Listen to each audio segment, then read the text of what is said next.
संकट के चलते देश में शिक्षा के क्षेत्र में इकलौता विकल्प बचा पढ़ाने के लिए और वो था ऑनलाइन मीडियम। और डिजिटल इंडिया के सहारे इसे जमीन पर उतारने की कोशिश भी चल रही है। लेकिन जिस तरीके से हमारे देश के अलग अलग हिस्सों में डिजिटल मीडिया का प्रसार हुआ है, या फिर इंफ्रास्ट्रक्चर, या अगर हम पॉवर्टी लाइन को देखें और समझें उस नज़रिए से एक बड़ा तबका है जिसकी रीच से अभी भी ये बाहर है। और ऐसे में एक बड़ा सवाल ये खड़ा होता है कि अगर हायर एजुकेशन में क्या डिजिटल मीडियम में वो कितना कारगर है और क्या डिजिटल डिवाइड नज़र आता है ये बढ़ सकता है, और अगर ऐसा है तो इसे रोकने या इससे बचने या इससे बाहर आने का रास्ता क्या हो सकता है। हमारे साथ 3 खास पैनलिस्ट हैं जो कि शिक्षा के क्षेत्र में बड़े नाम हैं। हमारे साथ हैं प्रोफेसर सुषमा यादव जी हैं जो कि फॉर्मर मेंबर यूजीसी और वाइस चांसलर हैं भगत फूल सिंह महिला विश्वविद्यालय हरियाणा से। मैम, बहुत बहुत स्वागत आपका। हमारे साथ दूसरे खास मेहमान हैं प्रोफेसर चरण सिंह सर हैं जो कि एजुकेशनिस्ट हैं, अलग अलग संस्थाओं के साथ आईएमएफ जैसी संस्थाओं में जुड़े रहे हैं और प्रोफेसर रहे हैं आईएम बैंगलोर में। आपका सर बहुत बहुत स्वागत है। हमारे साथ तीसरे खास मेहमान हैं प्रोफेसर पटवी राम जो कि ऑथर हैं आईसीटी एकेडमी, और जहां पर आपने एक बुक भी लिखी है future of higher education and challenges को लेकर। आप तीनों का बहुत बहुत स्वागत राज्यसभा टीवी में। मिस्टर राम, शुरुआत में आपसे करना चाहूंगा, किस तरीके से आप देखते हैं डिजिटल एजुकेशन या ऑनलाइन एजुकेशन को करंट फेज में ऑल ओवर इंडिया में, और किस तरीके से ये क्या डिजिटल डिवाइड इस दौरान हमें नजर आ रहा है, ये है? मैं पहले ये बताना चाहूँगा कि लोग कहते थे कि एकेडेमिया क्या टेक्नोलॉजी अडेप्ट कर सकते हैं। कोविड-19 ने दिखाया कि एकेडेमिया बहुत से बहुत जल्दी टेक्नोलॉजी अडेप्ट कर सकते हैं। अंग्रेजी में बोले तो there was a lot of doubt whether academia would be the last bastion to adopt to technology, but academia has adopted technology like duck adopts to water. आपका जो पूछना है कि क्या ये पूरा भारत में हो सकता है, आप देखें तो अभी कॉलेज में लोग डिजिटल चले गए हैं, स्कूल में भी ज़्यादा सिटी में लोग स्कूल के बच्चे लोग अभी डिजिटल चले गए हैं, होमवर्क डिजिटल में हो रहा है, क्लासरूम चालू हो गया है। तो मैं क्या कहना चाहता हूं कि ये शिफ्ट जो है, जो 5 साल 7 साल या शायद 10 साल में होने वाला था, अभी जल्द से जल्द हो गया है। If you are asking as to whether this can also reach out to the whole of India, the answer is yes. It will take time but it will go to the whole of India, for which we need significant amount of connectivity. Okay. Mister Singh, जिस तरीके से अगर मैं कहूं कि need इस वक्त है, और वाकई ये ऑनलाइन जो मोड है, मीडियम है एजुकेशन का, ये परमानेंट नहीं है, ये सपोर्टिव सिस्टम है जो कहा जा रहा है। लेकिन अगर इसी मोड को हम समझें तो अभी जो रिपोर्ट है 2019 की रिपोर्ट है, इंटरनेट यूजर जो है इंडिया में वो करीब 6 to 7 मिलियन। हम अगर इस आंकड़े को देखें अपनी पॉपुलेशन और जो एजुकेशन से जुड़े हुए हमारे युवा हैं, तो ऐसा लगता है कि बड़ा हिस्सा अभी भी इसकी रीच से बाहर है। तो कितना फ्रूटफुल या कितना चैलेंजिंग दिख रहा है ये मोड इस कोरोना काल में, अगर ऑल ओवर इंडिया को हम समझें तो इसको 2 तरीके से लीजिएगा। पहला तरीका, जो कोविड-19 का दौर हम यहाँ से गुजर रहे हैं, उसके लिए क्या किया जाए, तो उसके लिए मिस्टर राम बिल्कुल ठीक कह रहे हैं। डिजिटल वर्ल्ड शुरू हो गया है, ऑनलाइन क्लासेस शुरू हो गई हैं, अच्छे स्कूल ऑनलाइन क्लासेस कर रहे हैं, कॉलेजेस, यूनिवर्सिटीज, आईएम भी ऑनलाइन क्लासेस रन कर रहे हैं। पर बात यह है कि क्या हर जगह ऑनलाइन क्लासेस हो सकती हैं? स्कूल कॉलेजेस जो गांवों में हैं, सेमी रूरल एरियाज में हैं, क्या उधर हो सकती हैं? तो वहां पर जो आप इंटरनेट सर्वे की बात कर रहे थे, बहुत लाजमी हो जाता है। पूरी दुनिया में स्कूल बंद है, फ्रांस में, इंग्लैंड में, सब जगह उन्होंने क्या क्या तरीका अपनाया मैं आपसे अभी शेयर करता हूं।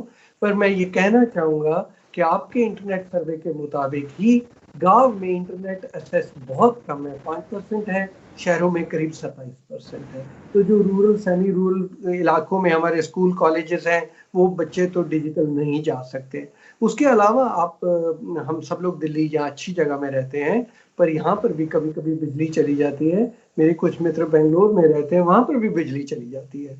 तो जब हम लोग डिजिटल वर्ल्ड की बात करते हैं, डिजिटल एजुकेशन की बात करते हैं, तो बिजली एक बहुत अहम चीज़ है। हर आदमी यूपीएस या ऐसी चीज़ें नहीं अफोर्ड कर सकते हैं। तो अब क्या किया जाए?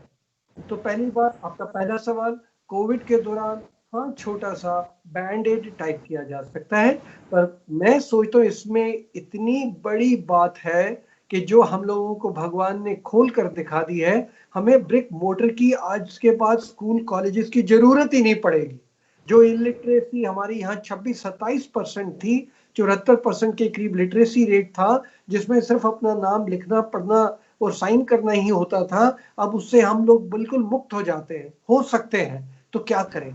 मुझे जो सबसे अच्छा तरीका लगता है, हमारे जो इंटरनेट स्मार्टफोन्स भी हैं, हर आदमी अफोर्ड नहीं कर सकता है, उसकी भी बहुत कम पेनिट्रेशन है। सबसे बढ़िया तरीका जो मुझे लगता है, आपके राज्यसभा टीवी है, दूरदर्शन है, ये टीवी का माध्यम यूज करके एजुकेशन स्प्रेड की जा सकती है। अब ऑनलाइन क्लासेस बन गई हैं, ऑनलाइन लेसन्स बन गए हैं, अच्छे अच्छे प्रोफेसर ऑनलाइन, अच्छी अच्छी teachers, maths physics chemistry online चलने लग गई हैं। तो मुझे लगता है, आपको अगर याद होगा, तो मैं तो जब छोटा होता था उस टाइम पे दूरदर्शन पे क्लासेस चलती थी।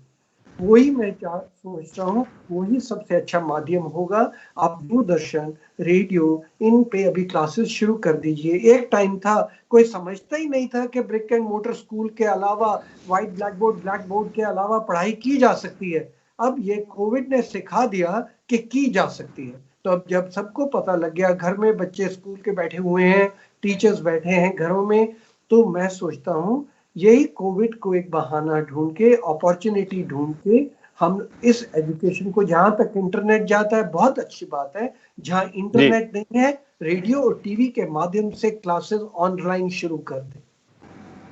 ओके सुषमा जी, क्योंकि सरकार ने शुरू भी किया है और करीब 12 से 14 चैनलों के जरिए अलग अलग क्लासेस के लिए डेडिकेटेड चैनल भी लॉन्च किए गए हैं, जिसको और अलग अलग लैंग्वेजेस में विस्तार देने की बात भी चल रही है निकट भविष्य में।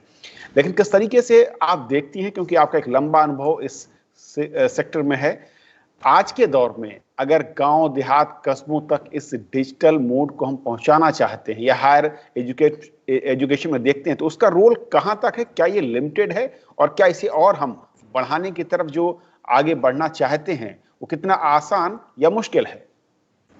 जी कविंद्र जी, सबसे पहले तो मैं आपको राज्यसभा टीवी को बधाई देना चाहती हूँ कि आपने इस विषय पर आज इस कार्यक्रम का आयोजन किया, क्योंकि राष्ट्र इस समय, पूरा देश इस समय परिवर्तन के दौर से, अनिश्चितता के दौर से भी और कठिनाई के दौर से गुजर रहा है।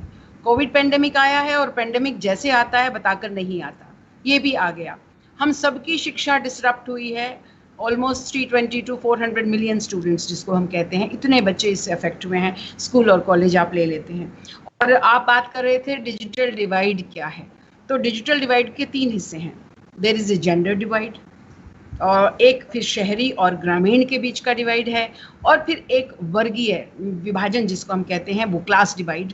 हमारे यहाँ क्लास डिवाइड मिक्स है, हम क्लासेस को ज़्यादा नहीं मानते हैं, बिकॉज वो एक तरह से मार्क्सिस्ट टर्मिनोलॉजी है, लेकिन एक डिवाइड है जिसमें धनी अमीर वो कह सकते हैं आप, तो वो वर्ग विभाजन है। और अगर हम 2017-18 का NSSO लेते हैं, 18-19 में बहुत ज़्यादा फर्क नहीं आया होगा, तो उसमें आया था कि सिर्फ 23% के करीब हाउस होल्ड जो थे उनके पास इंटरनेट एक्सेस थी, और उसमें भी रूरल एरियाज में जो 66% of the population only had this, and 14.9%, sorry total 66% और 14.9% जो पॉपुलेशन थी अर्बन हाउस होल्ड्स में, 42% अर्बन हाउस होल्ड्स में और 14.9 रूरल हाउस होल्ड्स में इंटरनेट एक्सेस थी। अभी अगर हम बात करते हैं तो लेटेस्ट सर्वेज ने बताया है कि केवल 10% हमारी पॉपुलेशन या हाउस होल्ड्स ऐसे हैं जहां इंटरनेट एक्सेस भी है और पावर सप्लाई भी अनइंटरप्टेड है। ये दोनों चाहिए। टीवी भी चलाएंगे तो पावर सप्लाई चाहिए हमको, और नहीं तो अगर मोबाइल्स या लैपटॉप्स या डेस्कटॉप्स की बात करते हैं तो हमको इंटरनेट एक्सेस चाहिए। तो ये अभी एक बहुत छोटी सी पॉपुलेशन है, और इसमें भी फिर अगर बात करते हैं तो महिलाएं केवल 16% थी और पुरुष जो थे वो 36% थे, जो एक स्मॉल मिनिस्क्यूल है। तो अभी अगर हम ये कहते हैं, प्रसन्न होने के लिए हम कह सकते हैं कि हम शिफ्ट कर सकते हैं, लेकिन इस समय हमारी मजबूरी भी है। और मैं बड़ी प्रसन्न हूँ कि पटाभी राम, जिन्होंने मेगा ट्रेंड्स की बात की है, आने वाले समय में क्या मेगा ट्रेंड्स होंगे हमारे साथ, वो भी जुड़े हुए हैं। मैं यहाँ कहना चाहती हूँ, इस समय मैं गांव में बैठी हूँ और इस गांव में मुझे डर लग रहा है कि ईश्वर ना करे बीच में बत्ती चली जाए या लाइट चली जाए। वैसे हरियाणा बहुत अच्छे राज्यों में से है, और क्योंकि फिर हम डिसरप्ट हो जाएंगे। लेकिन मेरे यहाँ जब मैंने विश्वविद्यालय के बच्चों से बात की तो शायद 60-70% बच्चे उसमें आ गए, लगभग विश्वविद्यालय के बच्चे।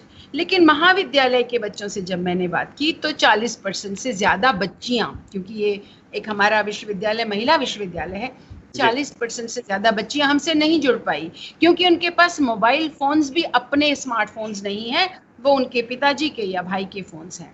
इसलिए डिजिटल डिवाइड तो है, पर इसका मतलब ये नहीं है कि हम आगे नहीं चल सकते। और मैं चाहती हूँ कि इस विचार विमर्श से अवश्य बात निकलेगी कि हम आगे कैसे चलें। इस डिवाइड का आप कहें तो छोटा हिस्सा और भी बताना चाहती हूँ। जी, मैं इस पर आऊंगा कि किस तरीके से रास्ते क्या हैं अगर दुनिया के अलग देशों में देखें, और हमारे पास जो क्षमता और विकल्प हैं उस पे हमारे पास अच्छा विकल्प क्या हम चूज कर सकते हैं। लेकिन उससे पहले मिस्टर राम, क्योंकि आपने काफी इसमें स्टडी की है कि किस तरीके से ये ट्रेंड दिख रहा है आने वाले दिनों में, अगर डिजिटल डिवाइड को समझिए, और क्या बड़े चैलेंजेस आपके नजर से इस वक्त हैं सामने हमारे। मेरे ख्याल में जो पहला और बहुत एकदम महत्वपूर्ण ट्रेंड है वो होगा सेल्फ लर्निंग। मैं डिजिटल डिवाइड के बारे में कुछ समय के बाद बात करता हूँ। तो अभी सेल्फ लर्निंग में क्या होगा कि यदि मैं इंजीनियरिंग कॉलेज में पढ़ रहा हूँ और मुझे 50 सब्जेक्ट पढ़ना है, सो तकरीबन 10-12 सब्जेक्ट मुझे खुद पढ़ना पड़ेगा। प्रोफेसर मुझे बताएंगे कि देखो 30 वीडियोस हैं, इंटरनेट में है, अंग्रेजी में इसे क्यूरेटेड वीडियोस कहते हैं, क्योंकि प्रोफेसर देख लिए हैं इनको और समझ लिए हैं कि ये अच्छा वीडियोस हैं, तो बच्चों को इसको पढ़ के आना पड़ेगा। पढ़ के आने से एडवांटेज क्या है कि क्लासरूम में जब टीचर पढ़ाते हैं तो उनको बेसिक समझाना नहीं पड़ेगा, उनको जो जो प्रैक्टिकल पार्ट्स हैं वो समझाएंगे, और जो जो डिफिकल्टीज है बच्चों को जो जो क्लैरिटी नहीं है उस बात का क्लैरिफाई करेंगे। बिगेस्ट चैलेंज जो है, जो जैसे बोध सिंह साहब और मैडम ने बताया, तो कि बिजली है या इंटरनेट कनेक्शन अच्छा है या नहीं है रूरल इंडिया में, भारत में, वो एक सिग्निफिकेंट चैलेंज होगा। इस टाइम में मैं ये भी बताना चाहता हूँ कि डिजिटल एजुकेशन ऑटोमेटिकली अभी हमें स्कूल चिल्ड्रन को ले जाने का आवश्यक नहीं है। बच्चों को, स्कूल बच्चे को जो 7 क्लास में है, 8 क्लास में है, उनको जाके आप लैपटॉप के आगे बैठिए, मैं लैपटॉप से सिखाऊंगा, maybe this is not all right. This is okay for higher education where there is a level of maturity. यही मेरे ख्याल से बिगेस्ट चैलेंज होगा। जो इलेक्ट्रिसिटी है, उनका क्या कनेक्टिविटी अच्छा है। आप देखें तो इलेक्शन के टाइम में, मैं राजनीति का बात नहीं कर रहा हूँ, उत्तर प्रदेश और तमिलनाडु में लैपटॉप्स दिए थे, तो ऐसे गवर्नमेंट लैपटॉप्स डिस्ट्रीब्यूट कर सकते हैं। और जैसा सिंह साहब ने बताया और आपने भी बताया, टेलीविजन के जैसा एक टाइम इग्नू कर रहा था, टेलीविजन के माध्यम से आप पढ़ा सकते हैं। तो we should actually combine the advantages of internet and television to reach maybe the length and breadth of India. Okay, Singh sir, क्योंकि इस देश में अगर हम गरीबी को समझें और देखें तो सरकारों के सामने, कोई भी सरकार रही हो, एक बड़ा चैलेंज रहा है कि किस तरीके से उनको एट पार किया जाए या कम से कम एक बेसिक स्टैंडर्ड के लेवल पर लाया जाए। अब अगर मैं एजुकेशन में कहूं और हायर एजुकेशन पे, एक बड़ा सेगमेंट ऐसा है जो कि मैं कहूं कि सब्सिडी या छात्रवृत्ति जो मिलती है उनको, उसके जरिए वो पढ़ाई करते हैं। अब ऐसे स्टूडेंट्स के लिए इंटरनेट की सुविधा मुहैया कराना, उन्हें लैपटॉप, टैब या हाईटेक मोबाइल देना, इसकी जिम्मेदारी असल में किसको लेनी चाहिए, और अगर वर्ल्ड में कोई इस तरह के मॉडल्स हैं तो वो क्या बेटर मॉडल हैं जो कि हम अडॉप्ट कर सकते हैं? देखिए, ये अभी मिस्टर राम ने भी बहुत अच्छी बात कही और मैं इस पे लिख भी चुका हूँ। जब कस्तूरी रंगन वो कमीशन आए थे स्टडी पे, नॉलेज एजुकेशन का जो कमीशन थे, आपको अगर याद होगा, डॉक्टर कस्तूरी रंगन जी का। अभी बात ये है कि हमारे जो एजुकेशन सिस्टम है उसमें हम ये सोचते अनिवार्य है कि आप स्कूल में आके बैठिए, आपकी अटेंडेंस लगेगी और आपका ब्रिक एंड मोटर स्कूल होगा, मास्टर जी आएंगे और फिर आप 9वीं 10वीं 11वीं 12वीं ये करते चलेंगे। मैं इससे अच्छा आपको इंडिया की जो हमारी सभ्यता है वहां लेके जाता हूँ। वहां पर गुरुकुल सिस्टम होता था। गुरुकुल सिस्टम में आप देखिए क्या होता था। आप जब गुरुकुल में जाते थे तो मास्टर जी आपका एक इम्तिहान लेके समझ जाते थे ये बच्चा कहाँ पर है, उसको ज्ञान देना शुरू करते थे। आपने और भी देखा होगा, हमारी जो अपनी पुरानी यूनिवर्सिटीज थी उसमें भी हम लोग ये 1 2 3 4 करके केजी से शुरू नहीं करते थे। कहने का मेरा भाव है, हम सब लोगों को जो एजुकेशनिस्ट हैं हमें सोचना है कि जब हम 11वीं का एग्जाम लेते हैं, 12वीं का लेते हैं, बीए का लेते हैं, हम देखना क्या चाहते हैं? हम देखना चाहते हैं नॉलेज है कि नहीं उस कैंडिडेट में। अगर उस कैंडिडेट में नॉलेज है तो ठीक है, वो कोई भी काम कर सकता है। शुरू में अभी मिस्टर राम कह रहे थे कि हम लोग सोच रहे थे कि इंडस्ट्री के साथ कैसे हो। आपने देखा होगा स्टैनफोर्ड यूनिवर्सिटी, जहां मैं 1.5 साल वहां पोस्ट डॉक्टरल किया है, वहां पे सिलिकॉन वैली के साथ कैसा गठजोड़ है। इंडस्ट्री और एजुकेशन एकेडमिक कैसे साथ साथ चल रहे हैं। तो मैं कहना ये चाहता हूं कि अगर आप एजुकेशन को डिग्री से, क्लासरूम एजुकेशन को डिग्री से हटा दें, आप कहें कि 10वीं का एग्जाम होगा, कोई भी दे सकता है और कहीं से भी आप क्लासेस अटेंड करें, टीवी की क्लासेस अटेंड करें, इंटरनेट की क्लासेस अटेंड करें, बड़े बड़े प्रोफेसर्स की क्लासेस अटेंड करें। मैं 10वीं का एग्जाम का पेपर सेट करूंगा, जब मन है जहां से मन है आप अपीयर हो जाइए। अगर आपको पास कर गए, आप 10वीं पास हो गए। आप 6 साल के हो, आप 20 साल के हो, कोई फर्क नहीं पड़ेगा। 12वीं का भी एग्जाम वैसे ही, इंजीनियरिंग का भी एग्जाम वैसे ही। तो जब आप ये करेंगे तो आप पाएंगे कि डिजिटल की जो चैलेंजेस हैं, इतने इंटरनेट कनेक्शन, ब्रॉडबैंड, पूरी हम लोग को वायरिंग, उसके बाद इतने हैंडसेट्स, आईपैड्स, लैपटॉप्स बांटने, फिर इंश्योर करना बिजली बनी रहे, ये किस लैंग्वेज में आप ये सब करेंगे, ये सब चीजों से आपको छुटकारा मिल जाएगा। होगा क्या? ज्ञान की सोसाइटी बन जाएगी। इधर हर आदमी अपनी मर्जी के मुताबिक अपने इंटरनेट या टीवी के चैनल से सुन के ज्ञान को बढ़ोतरी करेगा, आपका एग्जाम पास करता जाएगा। और जब उसके पास सर्टिफिकेट आ गया, 10वीं पास, 12वीं पास, बीकॉम पास, एमए पास, तो दुनिया भर में कहीं भी वो अप्लाई कर सकते हैं जॉब के लिए। ये जो डेमोग्राफिक डिविडेंड हमारे देश में है, इसका फायदा हम ही लोगों ने उठाना है, नहीं तो ये खराब हो जाएगा। ये मैं आपको क्यों सुझाव दे रहा हूँ? इसलिए दे रहा हूँ, 6 लाख गांव हैं, 33% गरीबी रेखा है। वो जो गरीबी रेखा के नीचे हैं, उन्होंने शायद कभी लैपटॉप देखा ही नहीं है और उन्होंने कभी आईपैड देखा ही नहीं है। उनको कीबोर्ड अंग्रेजी में, सारे कीबोर्ड अंग्रेजी में है। कीबोर्ड को अंग्रेजी में आप हिंदी में भी कर देंगे, पर वो छात्र उड़ीसा का है या बिहार का है, या वो छात्र गरीबी रेखा के नीचे है पर आंध्रा में है, उसको हिंदी का और अंग्रेजी का कीबोर्ड ही नहीं समझ आएगा। तो इसलिए एक शॉर्ट सर्किटिंग का रास्ता मैं बता रहा हूं और कहीं नई चीज नहीं बता रहा हूं। ये हमारी सभ्यता में से है, 5000 साल पुरानी की सभ्यता, गुरुकुल का सिस्टम है। आप उसका परीक्षा लीजिए और उसको छोड़ दीजिए कहां से वो ज्ञान इकट्ठा करेगा। आपको पता होगा हमारे यहाँ तो कहानियां है को गुरुजी ने उसको कहा मैं नहीं लूंगा। एकलव्य की स्टोरी बता रहा हूँ, कैसे उसने अपने आप में ज्ञान ग्रहण किया और कितना ही ज्ञान इतना इकट्ठा कर लिया, कैसे किया। वही चीज मैं कह रहा हूँ कि ये डिजिटल वर्ल्ड से हमको ये जानना मिल गया, ये आंखें खुल गई कि ये भी हो सकता है, हम उस तरह की इसका प्रयोग करें। सुषमा जी, वाकई जो सिंह साहब कह रहे हैं, क्या इसी तरह के नए कॉन्सेप्ट या फिर नए मॉडल के जरिए हम ज्यादा रिच कर सकते हैं हायर एजुकेशन को, नॉलेज बेस्ड कर सकते हैं, जो अभी मैं कहूँ कि सर्टिफिकेट बेस्ड एक तरीके से नजर आती है?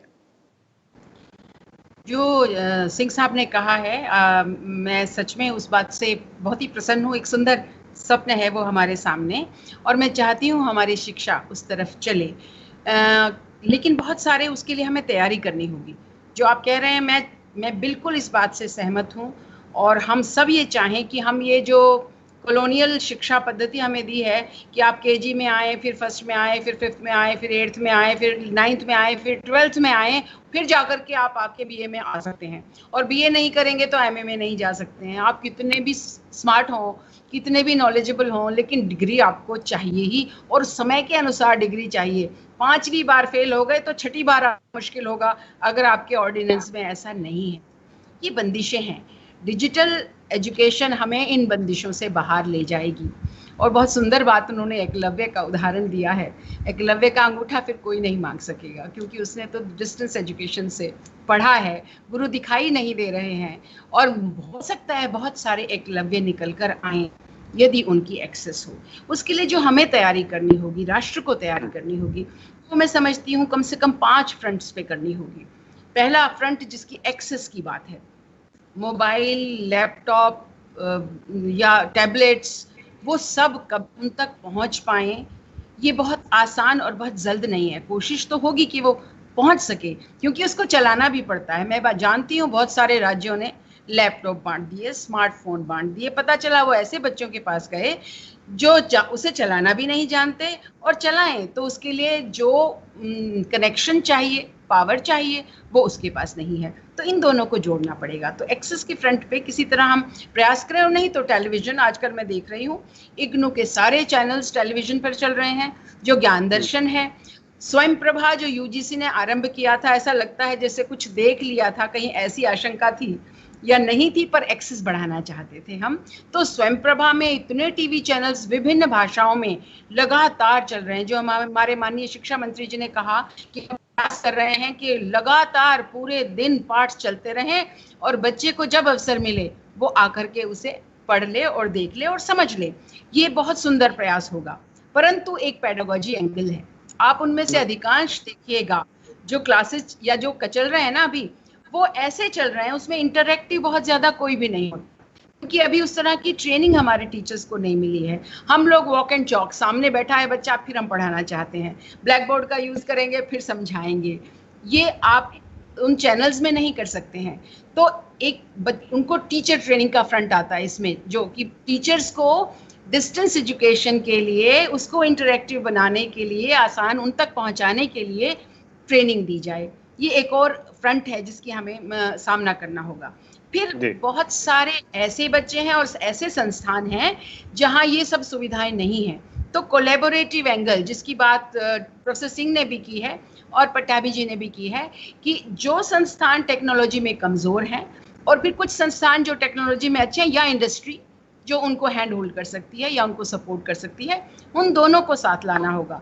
यदि वो शिक्षण संस्थान होंगे तो इसको हम मेंटर मेंटी मॉडल कह देंगे कि वो उनको सहयोग करें, और यदि इंडस्ट्री है तो जिसकी हम बहुत वर्षों से बात कर रहे हैं कि इंडस्ट्री एकेडमिया लिंकेज हो, तो वो बन जाएगा।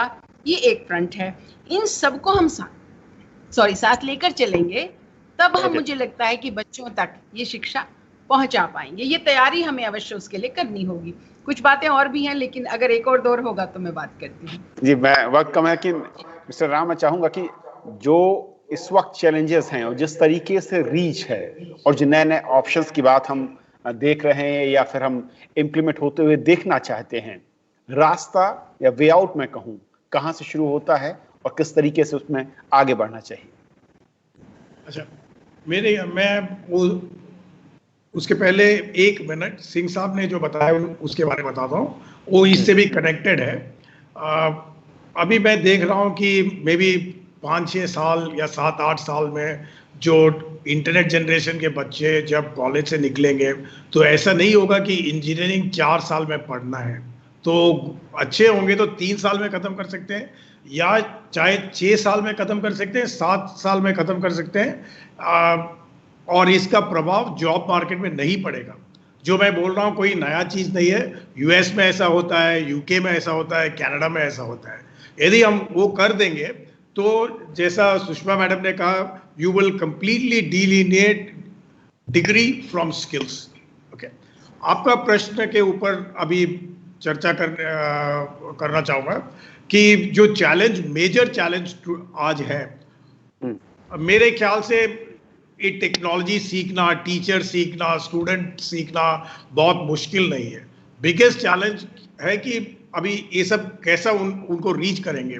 तो जिस तरह आपने बताया कि रूरल इंडिया में नहीं जा रहा है, तो गवर्नमेंट क्या कर सकती है, 5G कितना जल्दी ला सकती है, कनेक्टिविटी कितना क्विक हो सकता है, स्कूल डिफरेंट स्कूल्स में ये सब कर सकते हैं, क्या देखना पड़ेगा। या क्या हमें इतना स्कूल चाहिए, क्या हम कुछ स्कूल्स मर्ज कर सकते हैं, देखना पड़ेगा। और बीच में एक बार मैं समझा आपने पूछा ये कैसा हो सकता है, गवर्नमेंट को प्राइवेट प्लेयर से मिलाना पड़ेगा। जो बड़े बड़े फिलॉन्थ्रफी इंस्टीट्यूशंस हैं, जो कॉरपोरेट्स हैं, जो ज़्यादा पैसा इसमें डालते हैं, एजुकेशन में डालते हैं, उनका भी यूज़ कर सकते हैं। एक उदाहरण देता हूँ, अभी ज़्यादा कॉरपोरेशन स्कूल्स हैं जहाँ लैंड है, किंतु पढ़ाने के लिए उतना, मैं किसी के ऊपर I don't want to blame anybody, but we don't have outstanding teachers teaching there. So as a private public partnership, government को कॉरपोरेशन स्कूल में प्राइवेट प्लेयर को दे दीजिए, प्राइवेट प्लेयर वहाँ आके पढ़ाने दीजिए, आप उसमें स्टेक रखिए, गवर्नमेंट स्टेक रखिए, देखिए कैसा हो रहा है। तो if you do that, I think we will have a significant working together of both private and public, both of whom have great interest in education. Okay. Singh sir, बहुत संक्षेप में सर, एक आखिरी मैं चाहूंगा कि वे आउट जो दिख रहा है, इसके साथ साथ रोल पब्लिक प्राइवेट पार्टनरशिप या फिर मैं कहूं कि ट्रस्ट या इस तरह के अलग अलग जो संस्थान हैं उनको आगे आना होगा। देखिए, सादी सी बात समझिए, ज्ञान एक मंजिल है, हम लोग अज्ञानता में हैं, ज्ञान एक मंजिल है, 10वीं का ज्ञान, 12वीं का ज्ञान, इंजीनियरिंग का ज्ञान, ये स्कूल कॉलेजेस की बिल्डिंग एक रास्ता है। जैसे मुझे अमृतसर से दिल्ली जाना है, रास्ते में गाड़ी भी हो सकती है, ट्रक हो सकता है, टैक्सी हो सकती है, हवाई जहाज हो सकता है, जेट भी हो सकता है। ये स्कूल, ये डिजिटल प्लेटफॉर्म, ये आईपैड, ये सारे एक माध्यम है वो ज्ञान तक पहुंचने के लिए। उसमें पहुंचने के लिए ज्ञान, अगर कोविड वायरस हवा में लटक रहा है, ज्ञान क्यों नहीं हवा में लटक रखता जो मैं एकदम ग्रहण कर सकूं? कर सकते हैं। उसमें प्राइवेट पब्लिक पार्टनरशिप की जरूरत होगी, अलग अलग माध्यम से ज्ञान दिया जा सकता है। जितने भी माध्यम है, अच्छे प्रोफेसरों की भी जरूरत पड़ेगी। जब मैं पढ़ता था, मेरी क्लास में एक कुंजी भी चलती थी, कुंजी आप समझते होंगे, वो जो पीछे पिछड़ा लड़का होता था वो पहले कुंजी से पढ़ता था, फिर अच्छी किताब पढ़ता था। हर किस्म की, हर किसी टीचर की जहाँ जरूरत होगी। हार्वर्ड का प्रोफेसर इन बच्चों को पहले दिन नहीं समझा पाएगा, मेरे जैसा एक प्रोफेसर पहले समझाएगा, फिर हार्वर्ड की बात आपको समझ आएगी। तो किसी को घबराने की जरूरत नहीं है, सबको मिलजुल के काम करने की जरूरत है। प्राइवेट पब्लिक पार्टनरशिप होनी इसलिए जरूरी है कि ज्ञान हमारी मंजिल है, उस मंजिल तक पहुंचने के लिए अलग अलग तरीके हमें अपनाने पड़ेंगे, अलग अलग गाड़ियां अपनानी पड़ेंगी, ये भी एक गाड़ी है। ओके सुषमा, बहुत संक्षेप में, कैनवस के बाहर जाकर कुछ सोचना होगा और इम्प्लीमेंट करना होगा इस कोरोना एरा के बाद हमें। जी, तो मैं इसमें ये कहूँगी, जो स्पोकन ट्यूटोरियल्स का कंसेप्ट है वो हम थोड़ा बढ़ाएं ताकि बच्चे उसे समझ सकें। वर्चुअल लैब्स को हमें थोड़ा बढ़ाना पड़ेगा। यंत्रा IIT मुंबई ने बहुत पहले से आरंभ किया है, उसको थोड़ा और बढ़ाना पड़ेगा। और यदि सब तक पहुँचना है तो हमें प्रयास करना होगा कि हमारे वैज्ञानिक ऐसा प्लेटफॉर्म बनाएं जो लो बैंडविड्थ पे चल सके, लो इंटरनेट पे चल सके और सब बच्चों की उस तक पहुँच हो सके। यदि ऐसा होगा, हम इस संकट को सच में एक अवसर के रूप में बदल पाएंगे और हो सकता है कि वो